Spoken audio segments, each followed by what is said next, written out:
Yeah. That was that one pistol kill I had. Boom, boom, boom, boom. Yeah. I wish you'd tell me how much time I had left. I better know.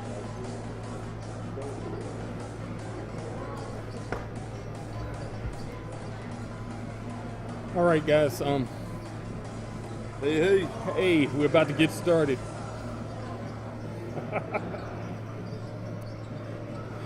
How's it going? It's going, brother. It's good to see you again. It's good to see you. This man, look, before we get started, this man made me soul drink. Something you guys have been trying to get me to do on Street for that he made me soul drink. We got him dancing. It's cool. I've been trying to buy the tape off him. He ain't selling. No. I tell you what, though, if your viewers want to, the bid's currently what, $100?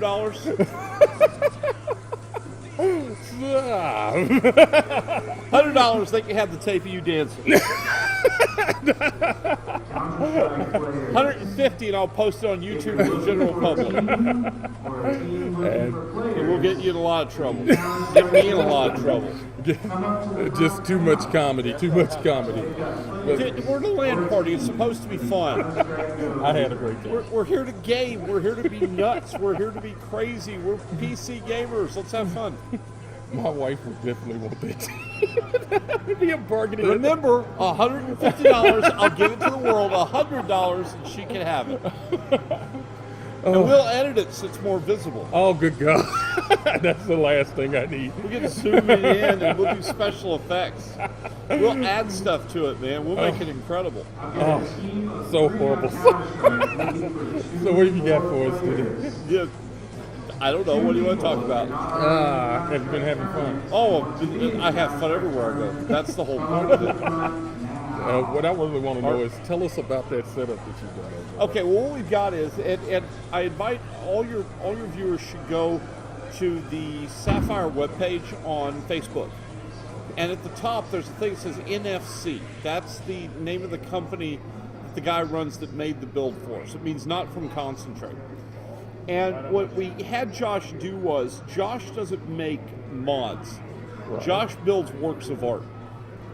And if you folks see this PC, and when you see it in the video, you'll understand what I mean. This is just this amazing showpiece that is just, it's a single processor, 8 gigs of RAM, a 240 gig SSD, and a 290X for video. But this is sculpted wood and aluminum and acrylic, and you look at this and go, wow, I can't believe that's a computer. And it's a decent little gaming ring, right out of the box, the way it's built. Nice. So I get to use it for the next year, and then it's going to go on my shelf, kind of like a trophy. Are they going to let you keep it? I get to keep this. Oh, nice. When we discussed giving it away, the problem was the Josh, the guy that built it, told me, he said, if you give it away, we've got to be careful. He said, I don't want this dismantled. I don't want this stripped for parts, or somebody tried to upgrade it that doesn't know what they're doing. Right. I want this, because this is a work of love and of art, and he said, I want this to stay the way it is. So we talked about it, and in a giveaway, you can't be sure what somebody's going to do when you give it. Right. So there's some risk there. And Sapphire doesn't have a proper office. Right. Yeah, so many of us work out of our homes, and the main office is in Hong Kong, but even then, it's not what you would consider a proper corporate office. Right. So we work out of our homes, and it was decided that since I probably appreciate this more than anyone else in the company, it stays with me. Nice. So I get to keep it. Besides that, I told them I'm bigger than all of them, and they can't have it. And if you've seen me, I'm almost as big as he is. Fox on there just said starting Kickstarter to raise them. You don't understand this dance thing that they've been trying to get. My partner Doug, come around here, stick your face just in the camera for a minute. Okay, Doug, we are up to, they're trying to raise $100 to give me and you to get the video of them dancing. Will we sell it for $100? Not a problem. Now I'll warn you, it's dark. It's going to take some editing. We'll get it done. But you know what? If they've got enough wherewithal to come up with the money, they can figure out how to edit it and lighten it up a little bit. There you go. They'll pay for me and you a nice dinner out one night. That's We're tough. running Oh, around yeah. on this. That is so. Oh yeah, that's awesome. I may have a side revenue here. Blackmail video at every LAN event. This is why I get somebody to ask me the other day because we just did CES. There's you go to Tech Syndicate, and there's the video of me talking to the guys at Tech Syndicate and stuff. And I get goofy, like I'm getting here with you, okay? Right. And somebody asked me once, they said, "Why do you do this?" There's a reason why I do this. Believe it or not, there's a preemptive PR reason to do this. Besides the fact it's who I am. He knows, by the way, he's known me since I was 14. Oh God. 15, 15. By We've the way, been at speaking 15. of blackmail, if anybody is willing to pay for the dirt on Ed, I've got it. I've got it all. I was there when he hit puberty. Oh What if his... Tell the story about the driving, because that's the story you tell all the time, is driver's ed. The ones that can be With Coach Davis and when I got behind the wheel. Right, yeah. So, the rest of us were all 16, all pimply face, squeaky voice. So was I. We're our first day driver's ed. Ed gets in the car, no seatbelt, throws his arm over the back seat, grabs the wheel at 12 o'clock and starts to take off. Our driver's ed coach, who was also, by the way, the football coach, Ouch. is has a high-speed come apart. I won't repeat the words that were said. And it's like, what? I'm driving. I'm driving. What the hell? So anyway, though, the reason I act goofy is this. First, it's who I am. Right. I love to have fun. I'm a PC gamer just like everybody else. I'm a PC enthusiast just like everybody else. I mean, again, Doug will testify to this. I wake up in the morning, I'm on a PC gaming or working. I go to bed at night, I've been gaming or working all day on the PC. Okay, so I really get into this and I want to have fun, but there's a PR reason. And the PR reason is this: when you're going to be the face of a company, Right. and God, Sapphire, why you chose this face, I don't know.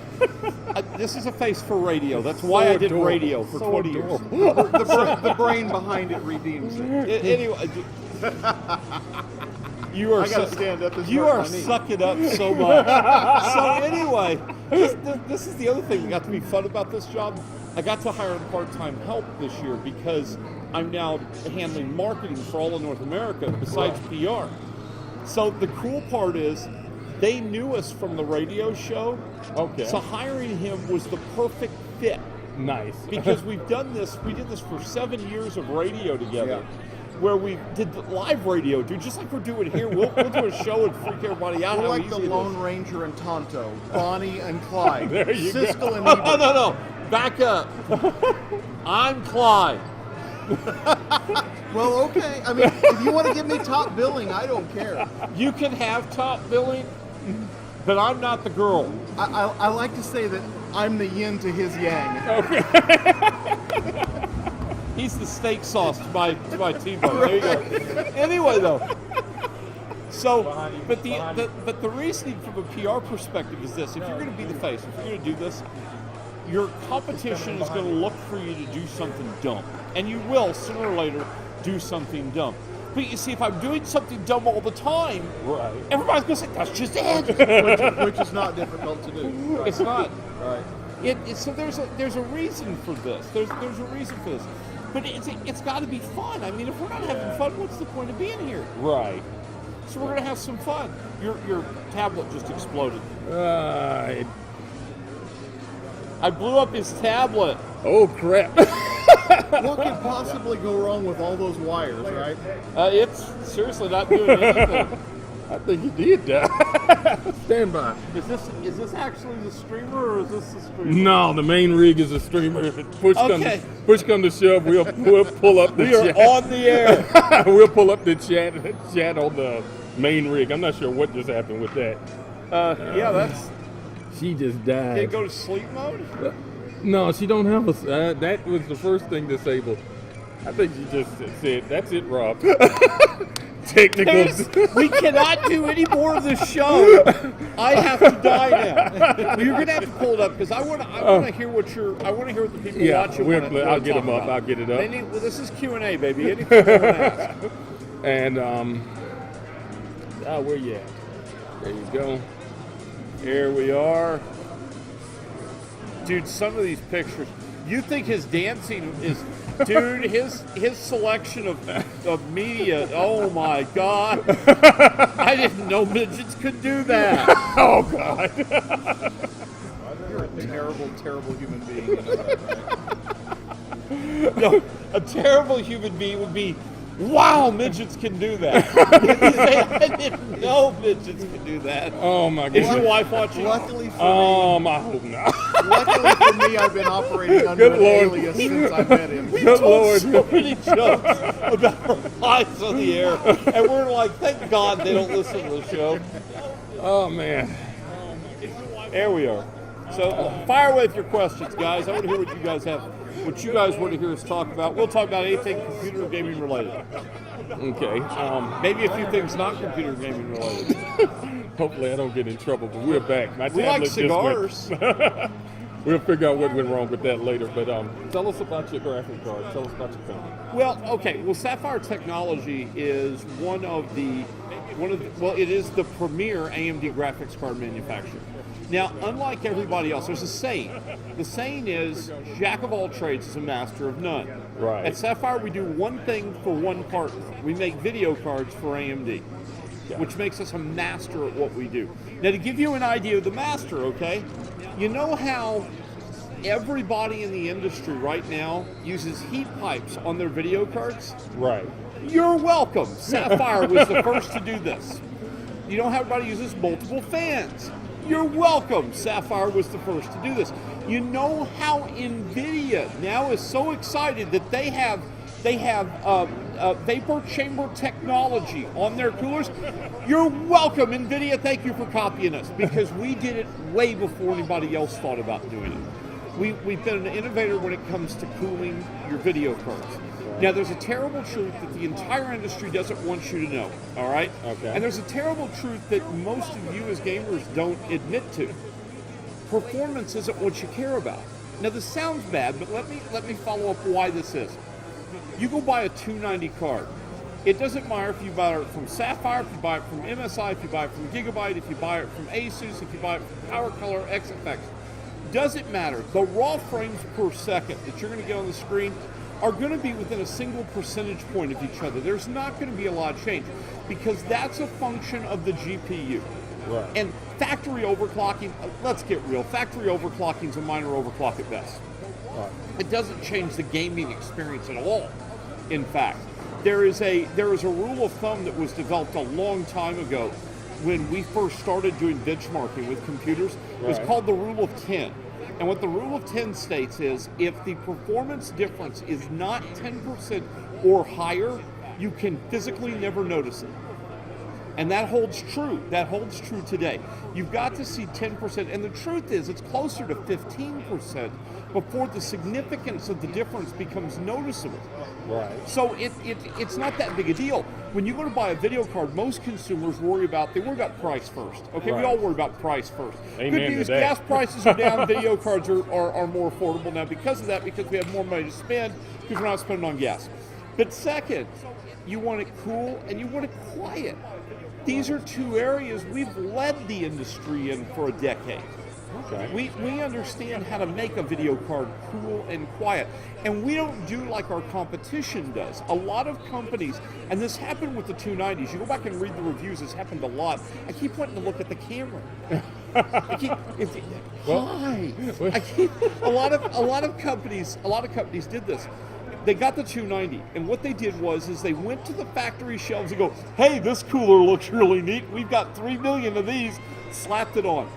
And you had companies come out with coolers that didn't fit on the chip correctly, had all sorts of connectivity issues with the way the boards were designed. They just didn't work well. Right. They got the job done, but there's a difference between getting the job done and doing it well, okay? You and I can get the job done and do the Boston Marathon. We have legs, our hearts are beating. We can't do it well, No.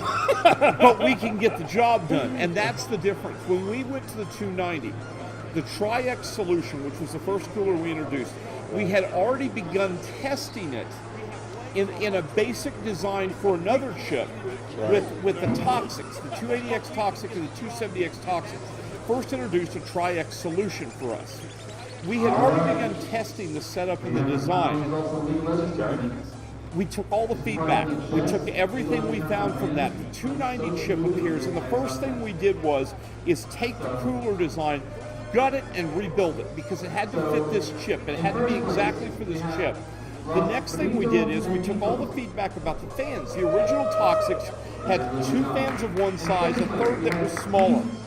We found that was inefficient. Right. So we took that, especially for the 290, we took that off, put 3 fans the same size. Our cooler was designed from the ground up in advance specifically for the 290.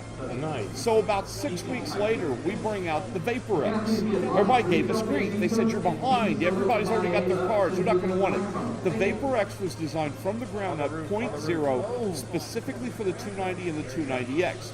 The vapor chamber was specifically designed.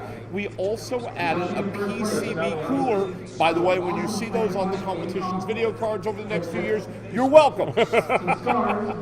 Nobody else has done this yet. We're the first ones to do this. Right. We actually took the PCB, if people don't understand, it's the board that the video cards built on. And in the middle of that board are a number of layers of copper.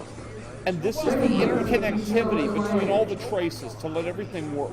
Right. We took one layer of that copper, and normally when a board is cut, that is sealed all around. We extended it up about 1 millimeter and then tacked a heat sink onto that copper. And what it's doing is we're pulling heat right out of the middle of the video card and getting rid of it. Nice. Nobody else is doing this yet. So this is why we're proud to say we've got the best cooling in the industry. We are one of the premier video card manufacturers. This is why. We actually go forward and try to innovate a design. We try to change the design. And we listen to consumer feedback. I'm going to give you another website, another quick story, then we'll move to the next question. Lan OC. I went to the event, and this is when I first started working for Sapphire. I went to the event, and I was enthralled with all the small form factor cases. Now, Doug continue, I was already excited about small form factor. But to me, it was the bigger, like the Case Labs ITX cases. It was the bigger cases. These guys were building those little lunchbox gaming rigs. Right. And I was just enthralled with these. This is amazing. This is so cool. And we got to talking about it, and they had all sorts of problems. They were having to pull side panels off because the solutions that were in them weren't cooling very well. So I went back home, and I got on the phone, on Skype, with my boss in England. And I said, we've got to do this. We've got to build a real ITX video card. There isn't one for AMD yet. Right. So we sat down with our engineers and we started working. And we took all the feedback that I got from these people that had built these cards. And we sat down and we worked with it. And the engineers worked with it. And we had to wait until the right chip came out to do it. Right. Introduced the 285 ITX from Sapphire, the first ITX specifically designed video card anyone from AMD. And when it released, before the 970 cards, which, by the way, are hard to find in ITX format, we were, before that, the fastest, coolest, quietest ITX card you could buy. Nice. We produced a card that was designed for 1080p gaming at high detail, lets you crank it up in a little bitty case. So Lan OC actually named that card, of all the cards of 2014, their top pick of the year. Because it delivered something no one else in the industry had yet been able to deliver. This is why I tell people, yeah, we may not always be the fastest, but we're the best. There's a old saying that we used it in EVE online all the time. Right. I may be outnumbered, I may be outgunned, I am never outclassed. There you So go. let's get their questions. First game that you played online. Online? Technically, the game was called Bugs and Drugs, and this was in 1977. Now, they're going to say, wait a minute, there was no internet. You are correct, there was no internet. What there was a system out of the University of Illinois called Plato, which was a mainframe. And Plato was connected by various lines around the country to 25 or 30 campuses in North America, campuses in Great Britain, South Africa, and Australia, and I think the Philippines. Okay. And that was the first computer I ever got introduced to. And that game, Bugs and Drugs, was developed for medical students so that they would wander in a D&D manner. They would wander the hallways of a hospital, and they'd have to fight viruses and bacteria. And they had to learn which antibiotics were best for each one. And so Wow. you would have these magic items like, what is it, Archimedes? Was that one of the famous physicians or something? You know, his staff or something. And you'd have these items. They took this D&D environment, they took an educational program, and they made it fun. And that was the first online game I played because it was designed for multiplayer. So there were other students around the world. We'd team up and go around and clear out this hospital with drugs and bugs. That is amazing. Look it up. It's there online. It's there The online. thing about it is I was just reading an article in Time about games for medical students like that, and to think that I played one of the first ones ever created. Wow. Dude, I've been doing this 37 years since I played my first ever video game. And 38 years since I played my first gaming game, Dungeons and Dragons. Before it was advanced Dungeons. Yeah, there was no It was A still yet. in the There little was no. books. Yeah, there were no books. Well, there was books, sort of. My youth pastor, it's amazing to me that most of us got introduced by our youth pastors, and then the church came out and said, D&D is bad. It was so funny. Trust me. He was from Wisconsin, and we got in his car, and it was a 2-day trip, me and a couple of other boys and him and his wife, and we went to Wisconsin. I met Gary Gygax at his home. I bought the pack set in a Ziploc bag from Gygax out of his garage. Since then, by the way, though, I actually became friends with him. We got to hang out. I worked with him on a number of projects. I was one of the lead demo and testers for the Dangerous Journeys game system for GDW. And so it was really cool to get into it early before anybody else got into this. You get to meet all these great people. I got to meet Ed Greenwood. I got to have lunch. Ed Greenwood bought me lunch, dude. That was cool. So He still has it actually shrink wrapped in Oh, his good. dresser drawer with his sock. what, the lunch? Yeah. Some things you just don't eat. It was from McDonald's. It made it be good. Right, you don't even have to shrink wrap it. Next up. Do you still play Eve? No. Now, let me say why.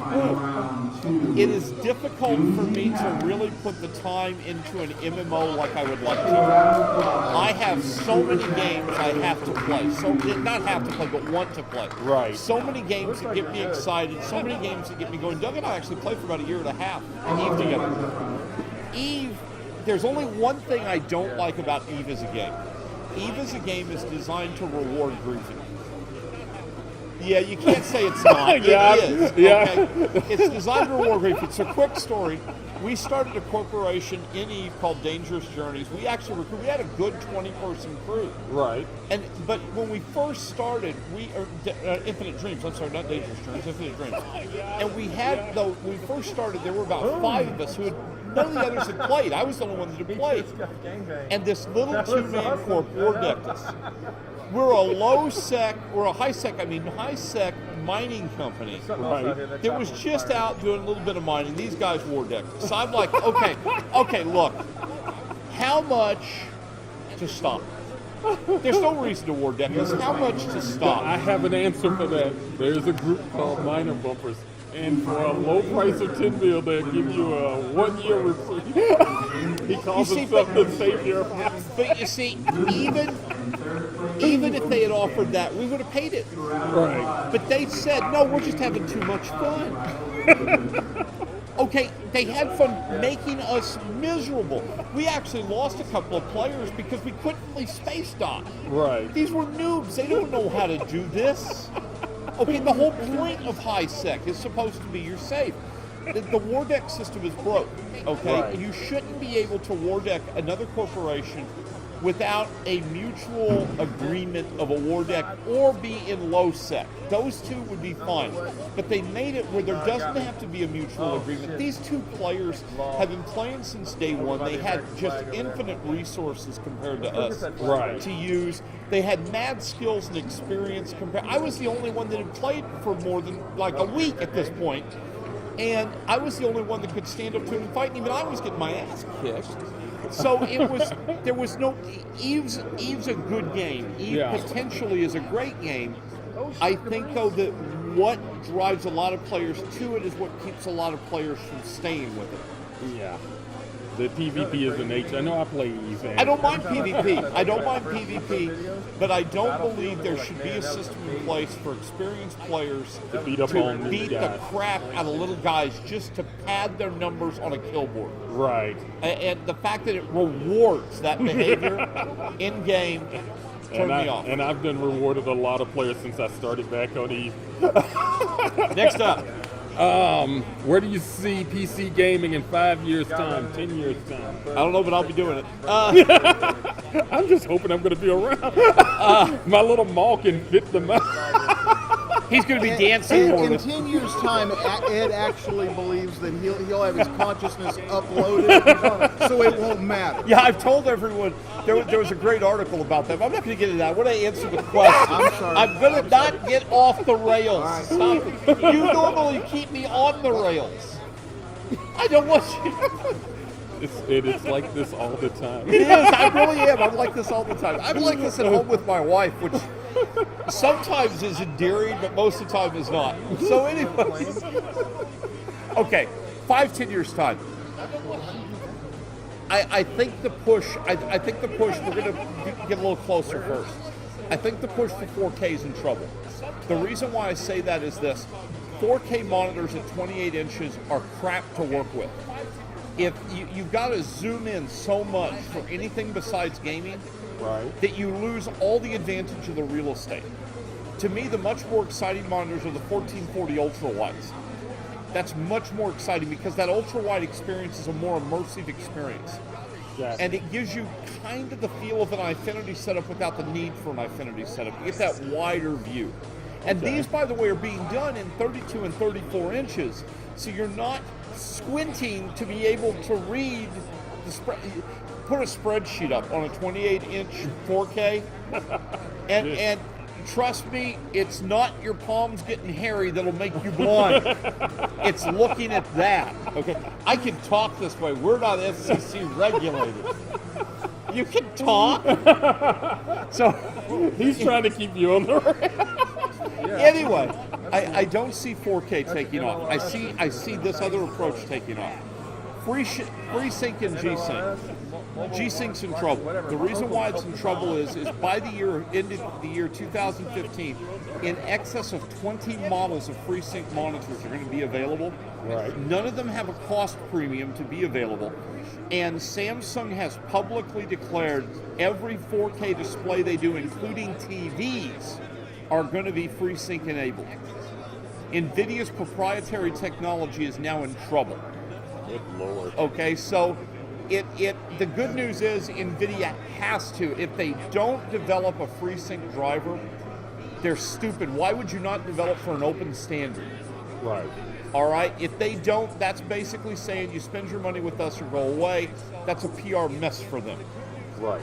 So I'm excited about that. As far as gaming itself, I feel like, Doug, correct me if I'm wrong, you do need to speak up for this one, okay? Fine. Correct me if I'm wrong.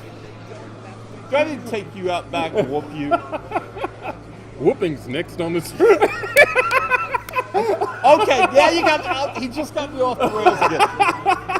That's in a private chat room. We're doing a show. We accept Visa, MasterCard, and American Express. We're doing a radio show. We're doing the radio show.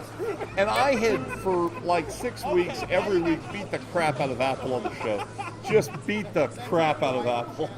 And Doug looked at me and he said, you know what, you've picked on Apple enough. It's time to leave the poor guys alone. Okay, seriously, leave them alone.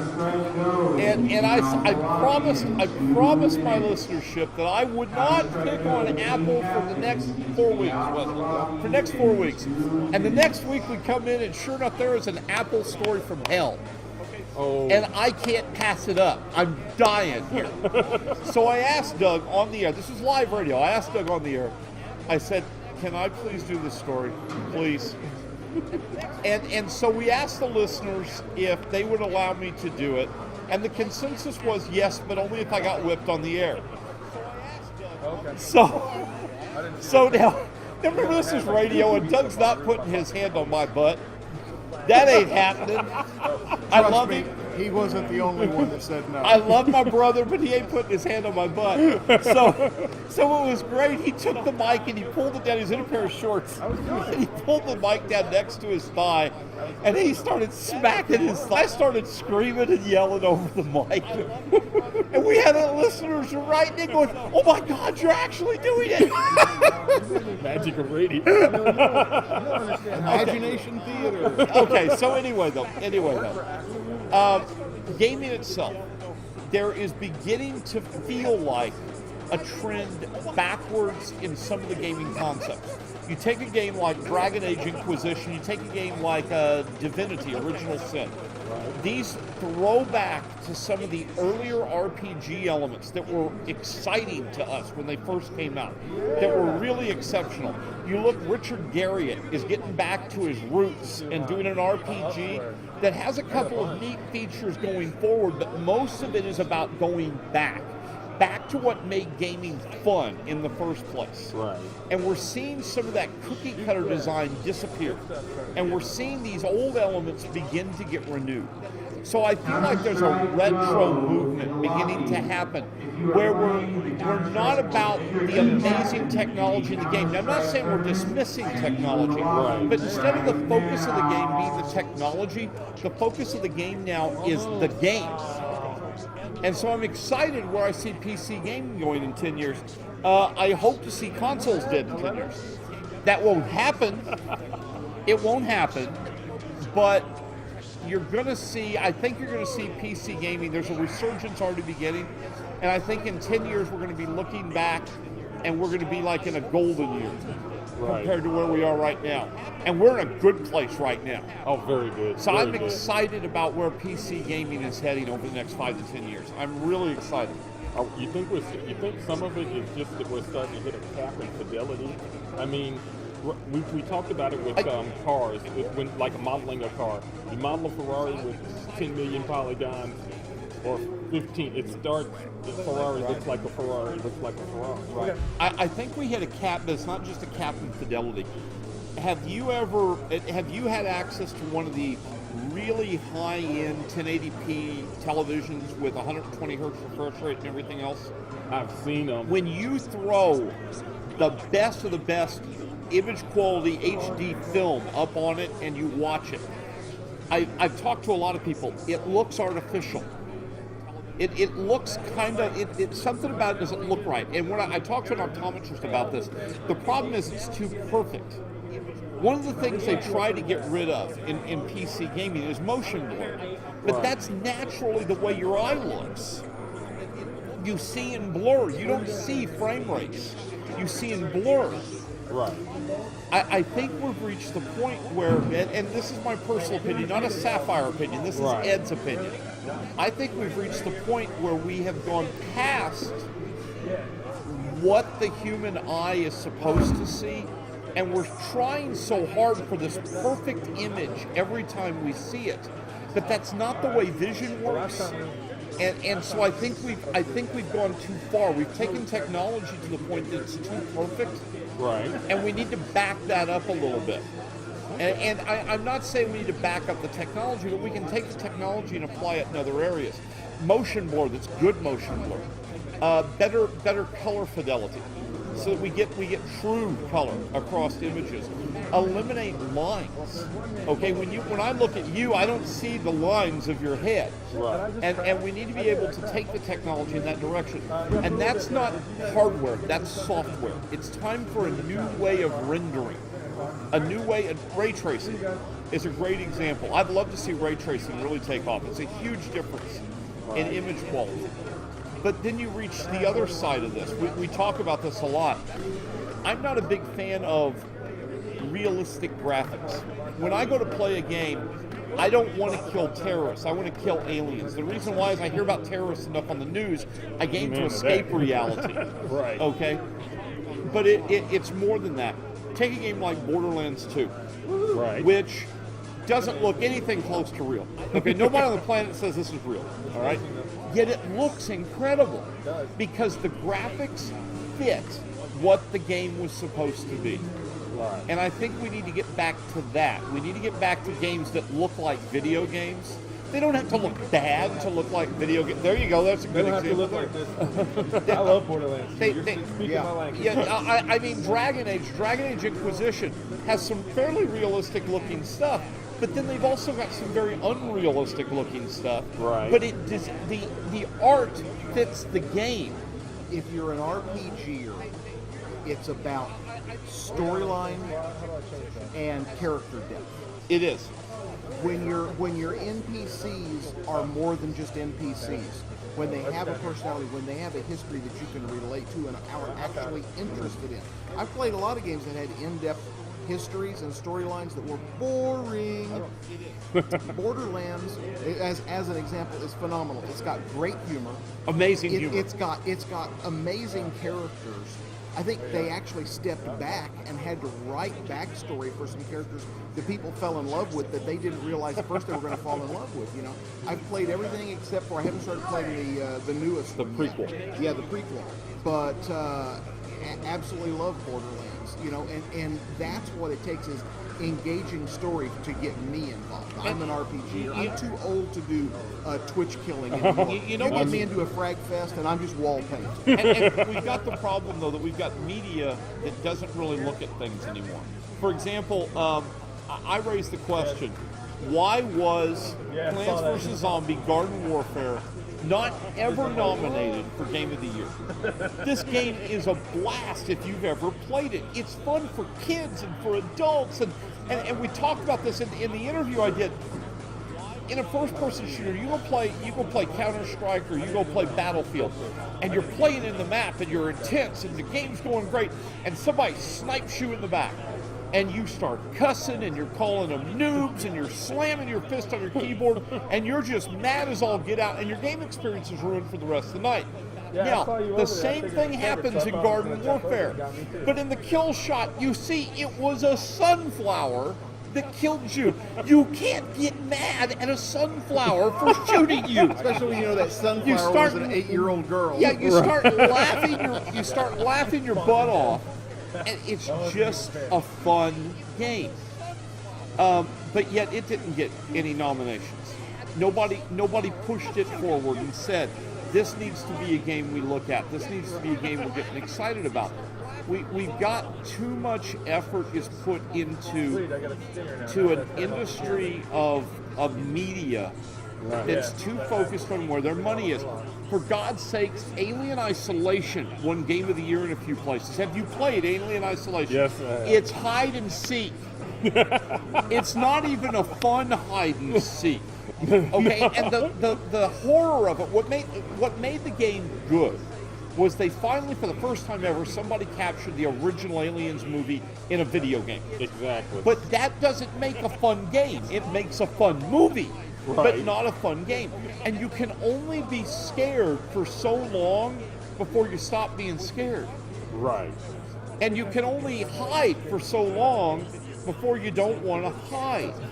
This game, it's a fun game. It's a neat game. It's got its moments. It is not Game of the Year material, and yet everybody made it Game of the Year.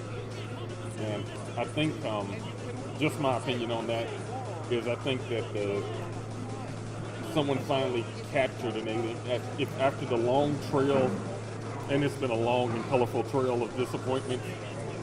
Someone finally captured what Aliens is supposed to be, Yeah, even and more it so than deserves the movie. credit for that, but that doesn't make a great video game. It just doesn't make a great video game. So that does concern me about PC gaming. There is a group, and it's mostly the media and the press, that seem to be, I don't want to use the word bought off, but they seem to worry. Okay, he says use bought off. They worry about. They are more interested in games that make big money than games that are just good. Right. So next question. Let's see. Do you think fighting games will make it to a PC? Like Street Fighter and Mortal Okay, Kombat. they have. They are available on the PC. They suck. The PC is not, by its nature, designed for me and you to sit together in front of the screen and play a game together like that. It's not meant to do that. There were a couple of games that did this. There was a robot fighting game that did this really well back in the DOS days. I can't remember the name of it off the top of my head. There were a couple of games that did this, but in general, the PC is not meant to do that because most PCs don't have a 52-inch screen that you can sit on the couch with your buddy and fight at a game at. Oh, we got a few here that are pretty big. Yeah, they're pretty large. Man, there are some here. This is probably one of the areas that the console not only wins now, but I think will continue to win. Right. The nature of the gameplay is designed that it's better experienced that way. So I don't see those games really taking off on the PC. They're there. I just don't think that they deliver the same experience, and the game experience is what we're after at the end of the day. So that one's easy. Let's see what else we got here. Heard of a game called Thrill Killer. So do you think it made a list? It's not made it on. Why do you think it is not made it on the list of retro games that are coming back? I haven't heard of it. Oh, A game you haven't heard of? Yeah, I know there are a few. this game is truly a treat. It's gross. It's Hang on, Elizabeth, morbid. I'm coming to join you, honey. Ethel, it's the big one. I got to go look this one up. I got to go find it and play it. I think you had a few more scroll off there, if I'm not mistaken. Let's see. Oh, good Lord. Okay. Type it. About to shed a tear, finally able to force higher AA and MSFS6. Please make it easier to force the settings in games. Okay, well, first, you don't want to use the MSAA. Why not? MSAA sucks. Really? It's not efficient. Tell You us want to how you use really feel. SMAA. That's SMAA is a better algorithm. It is less impacting on a system. Okay, Dragon Age Inquisition, I'm going to use this for an example. It amazed me what they did. So you turn on Ultra. Now what Ultra does is it takes tessellation and throws it to high. It turns on it's HBAO, and then it turns on MSAA at maximum levels at 2 times. Now, you take those 3 features alone, turn them off or down. You turn off MSAA, I believe the post-processing uses, or MSAA, I believe the post-processing uses SMAA. So you get anti-aliasing anyway. You turn off HBAOO, right. and you go to SBAOO.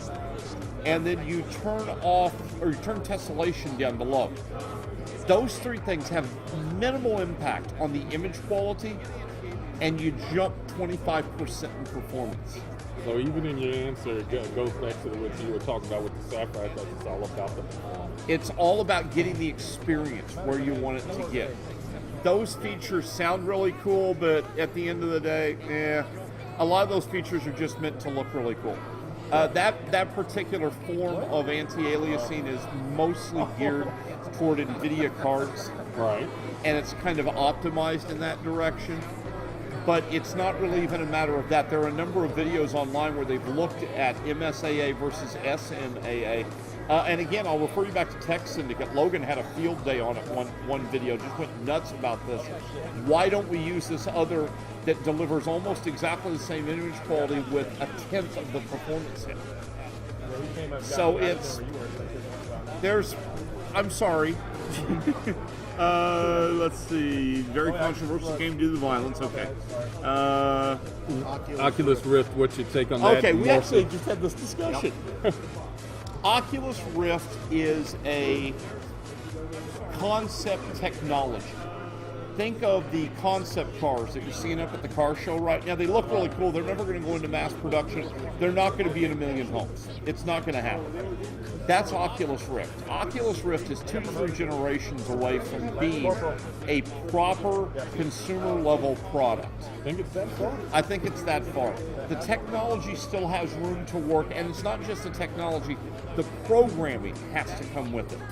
There has to be a change in a lot of other factors to really make this useful.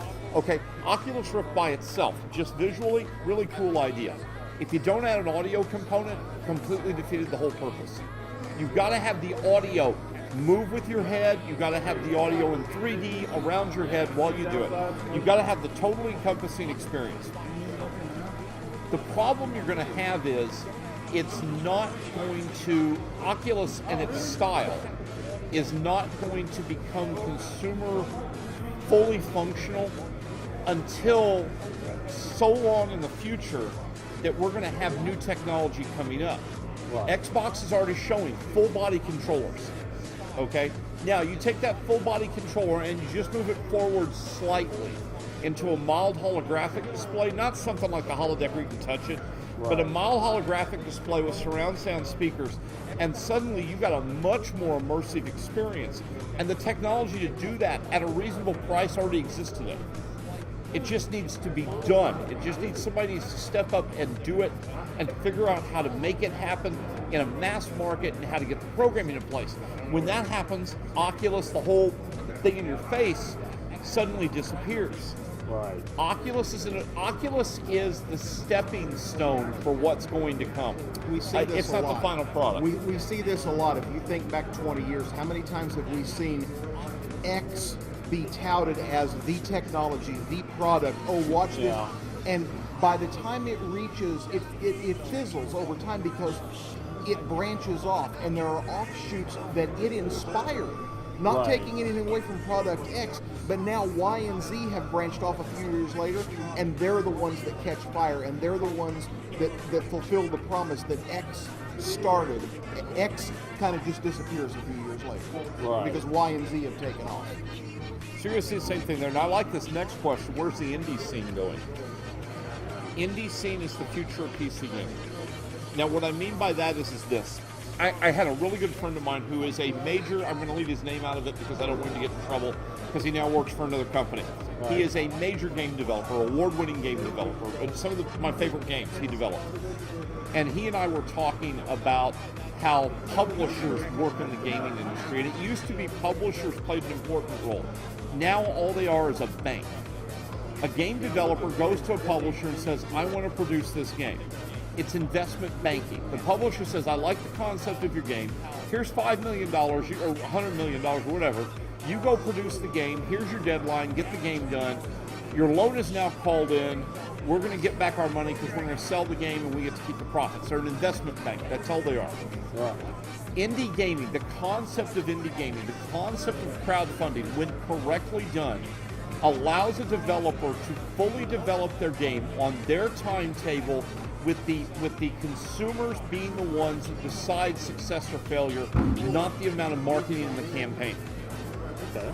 And it's a future that we're going to see. I think we're already seeing this with music. We already seen Weird Al has pretty much told record labels to go away. I'm going to distribute music by myself. We're going to see game developers begin to do this. What they've got to do first is they've got to get money in their banks. Once they've got money in the banks, you're going to see a game development company, and you're seeing some now, okay? Richard Garriott with his group that's doing at the Shroud of the Avatar, I can't remember which. He's doing this without a publisher.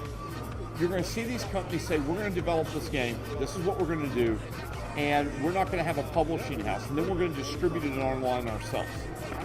The result of this can be a lower cost game, and quicker to consumers and quicker to needs and better support. The other advantage is indie games are about fun. Look at games like Kerbal Space Program, like Faster Than Light, like Defense Grid. And there are just tons of others. The guys that did Pixel Piracy. Right. Oh my God. I love Okay, that game. Pixel Piracy. I know the kid that was one of the developers. Right. When it went on sale and exploded, they freaked out. They quit their jobs. They started making so much money, and it was a $2 game, for God's sake. Unturned. 17-year-old kid. Absolutely. He didn't know what he had on his hand. He did.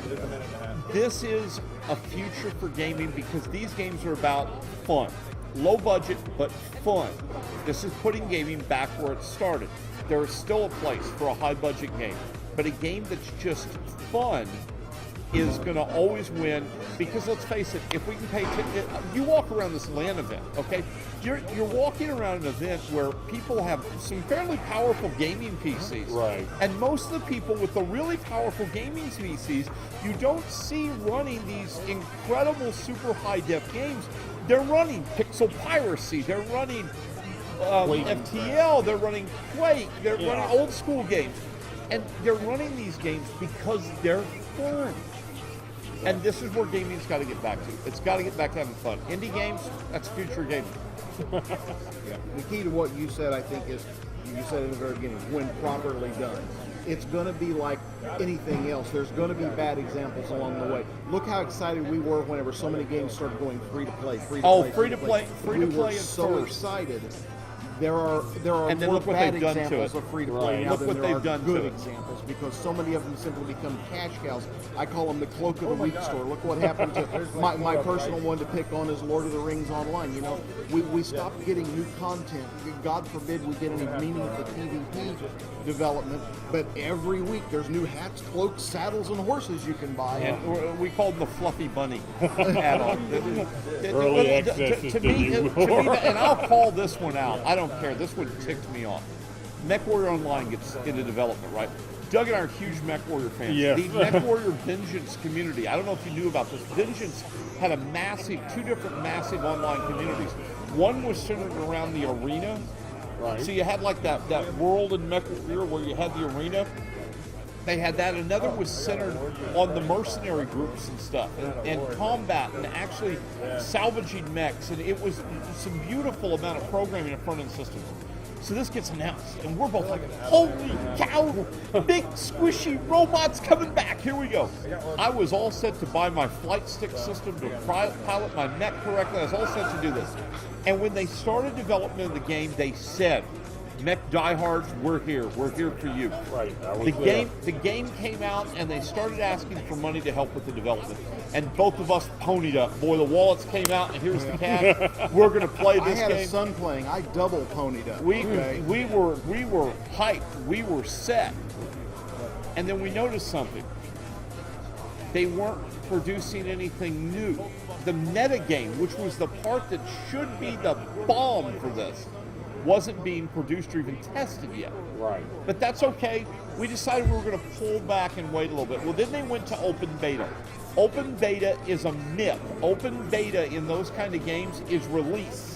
Because they tell you we're not going to reset. If you're not going to reset, it's a release. You're live. Cut the open beta crap, just acknowledge you're live. Beta's just a fancy word to sugarcoat. If you have the audacity to ask for $300 for a mech, yeah, you're live. You're live. And Christmas rolled around, and you remember what the first new content we got was? Christmas lights for our cockpits And fuzzy dice. bobbleheads. And fuzzy dice. Yeah. son of a gun, you're right. We I didn't remember- get. That was the day I deleted my We got account. this crap, so both of us killed the account. Now, I had a little hope. I was a little hopeful that this was going to get better, this was going to get better. 6 months rolled by, nothing. Now, neither one of us have spent a dime of all the stuff they gave that we got for the content for live release with our pre-order, okay? I wrote the company, I said, I'd like my money back. You've lied to me, you've conned me, you performed a bait and switch. We read the email on the air on the radio show, and the email said, I can't quote it, but to the effect it was, we do not believe catering to the MechWarrior community is the best way to do this game. So you bait and switched us to give us your money to do this, Right. but the game's not for us. That's insane. And that's happened with way too many games that this whole pre-bait or pre-order stuff, the whole free-to-play, a lot of this ends up happening. A great game gets turned into fluffy bunny material all around. Right. And it defeats the purpose of what should be a great game. I have to agree with you on that because Mech Warrior, that's still a little bitty sore spot. Oh, not little bitty yeah. sore. No. That's a giant hemorrhoid that every now and then flares up, and I've got to go kick somebody for it. Okay, 2 more questions, and we're going to go game. Let's see.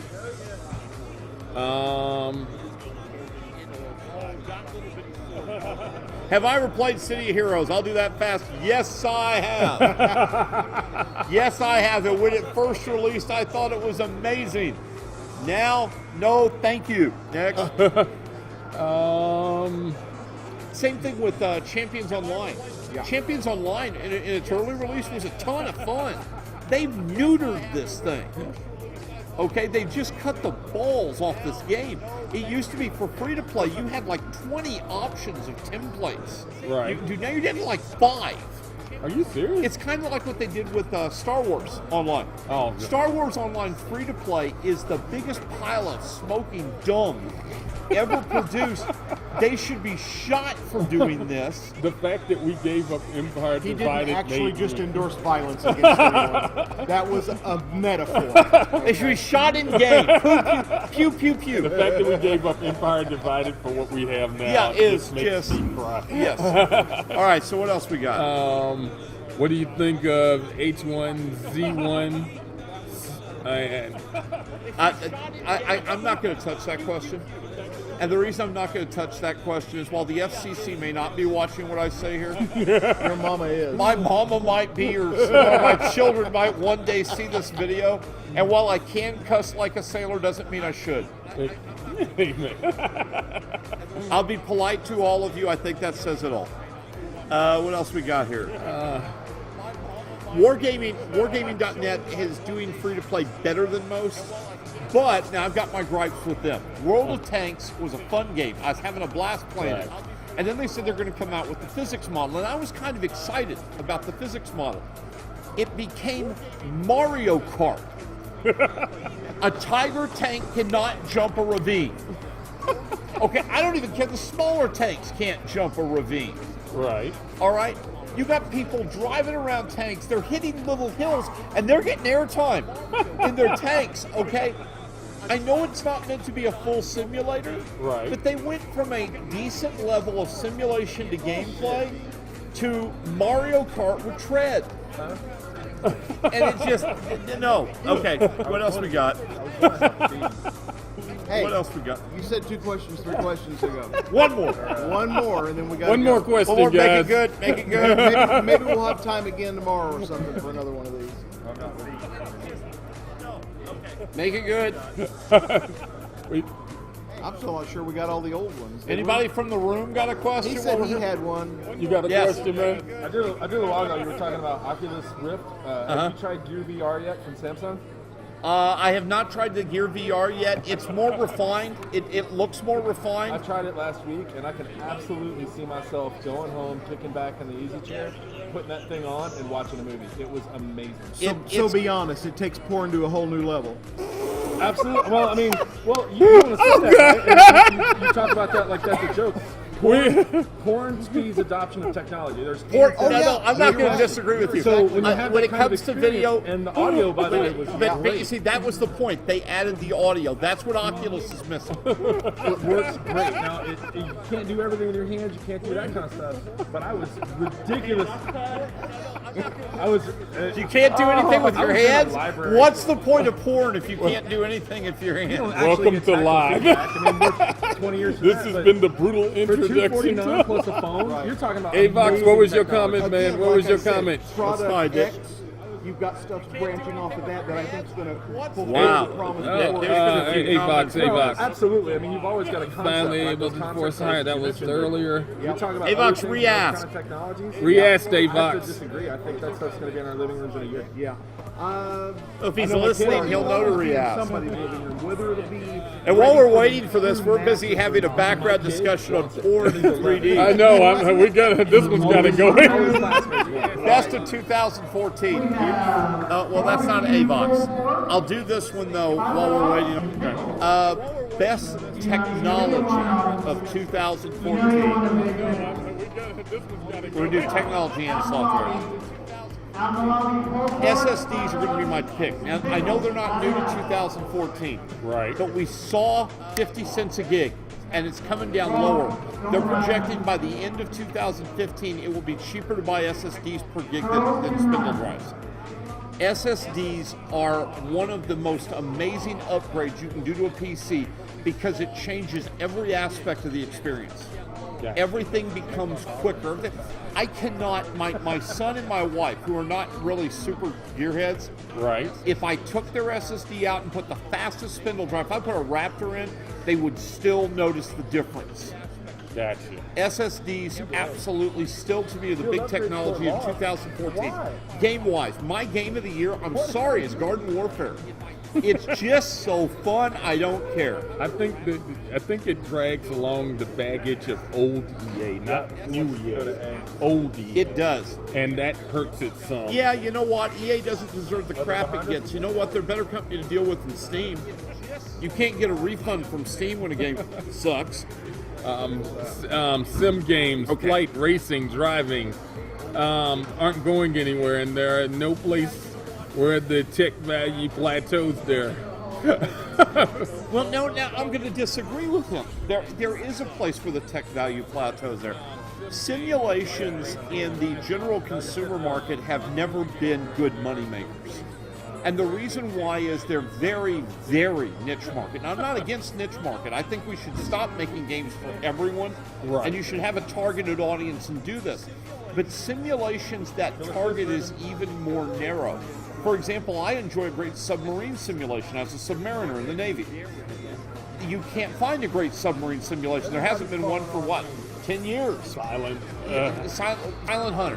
That's the last one, and it's not that good. You got to go back a little farther to find good ones. Oh wow.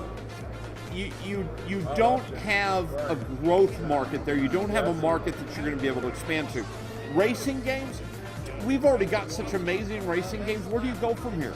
You increase the realism. Well, you can't increase the realism too much more. It's a game, and by the time you add the extra cost, if you're not really giving new substance, okay, you're going to become the John Madden of games then, where it's a new game every year that we pay $50 for, but we don't really get anything new. Right. Racing simulations have begun to reach their plateau. I think the future of those, it's not that they're dead, but they're so niched market that you can't, I don't see a company dropping $100 million into developing one of these games. Right. It doesn't, it's never going to have the return. It just can't do it. Now that doesn't mean I don't appreciate them and love them. I love simulations. Right. But it's not a big enough market with the way PC gaming has gone, and I don't see PC gaming going back to it. It's not a big enough market that many companies are willing to invest in because it's so difficult to get the return out. I think we're plateauing because of economic concerns, not technological concerns. Gotcha. So there. Now, did we get everybody? I think we got Silent everybody. Service was awesome.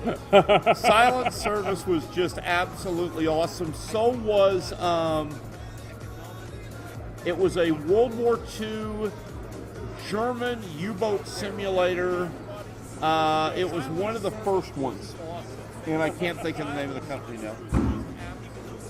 It's been that many years. I'm old. Somebody will think of it. James? Was it a James? Oh, no. It was, there was a sequel done in the Pacific. Nova Logic? I don't recall. It's- Aces of the Deep. There it is. Your audience rocks. Aces Winner, of the winner, Deep. chicken dinner. I tell you what we're going to do is for him. Okay, what's the name there? I can't see it. The green. Amware? Amware, are you in North America? We got to wait for the delay Yeah, here. we got about a 20-second delay or longer. Fox, you're welcome. I love doing this stuff. Come on, Amware, get with us. Are you in North America? I bet if you talk louder, they can hear you. Okay, Anwar, here's what we're going to do. You are going to send this really good man here your shipping information, and I'm going to send you a VaporX t-shirt like what Doug's wearing, and we've got these beanie sock caps. I'll send you one of those. So you send him the information so he can send it to me, and I'll take care of you. Let's get out of here. If there's enough requests, we can come back and do one of these tomorrow. That gives them time to think of more questions. As soon as you got his shipping information, I will get come it over, out. tell me, and I'll give you an email. And we'll address. get that to my message box on Twitch as soon as possible. It's good to see you all. See you all later. I appreciate you, man. No problem, brother. Thank Take you. it easy. You take care. All right. Let's go play a game. Game time. It's game time. Guys, y'all have been truly amazing. I appreciate all your questions, all your support. Y'all make this a joy.